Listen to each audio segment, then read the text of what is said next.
It was a busy time on the island of Sodor.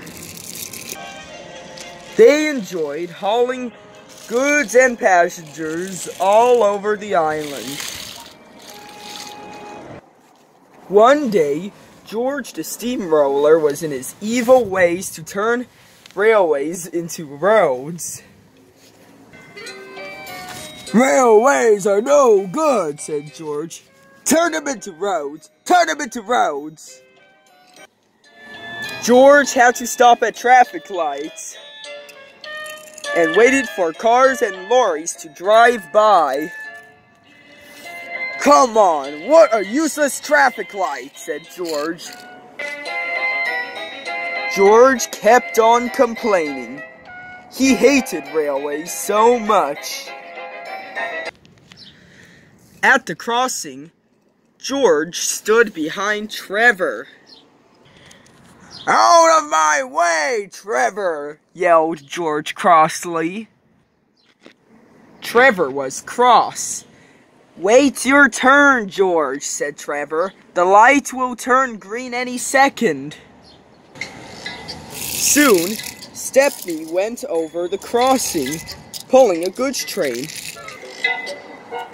"Hello, George. Hello, Trevor," whistled Stepney. As soon as Stepney was gone, Trevor chuffered away. "Goodbye, George," whistled Trevor. "Stupid railway," said George. "I have no patience." Soon, George wanted to stop at another railroad crossing. Soon, Thomas went by pulling fans full of vegetables. Instead of looking both ways, George went too quickly as Thomas sped over the crossing. At the forest, George saw Terence in the distance. "Hello, George," said Terence. "Why are you grumpy?" "Silence and listen," said George. "I hate stupid railways, and I would want to treat myself. Goodbye." But Terence was confused. "What's with George anyway?" Terence said worriedly. Later, Gordon was speeding with his express. "You may say I'm the fastest," said Gordon, "but I may be the greatest." Later, George decided to make a U-turn, ready for his return to home. But then suddenly, George's tire got caught by the rail. His driver panicked, and he quickly got out of the cab. George became scared. "Help, I'm stuck!" he shouted.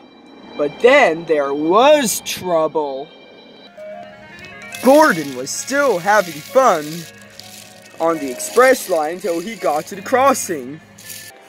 "Express coming through!" whistled Gordon happily. "Never mind, Gordon," said his driver. "We'll keep going or—" "Good grief, what's that?" "Oh no, it's George!" cried Gordon. Gordon's driver applied the brakes, but it was too late. Gordon hit George. George crashed into the field and damaged himself.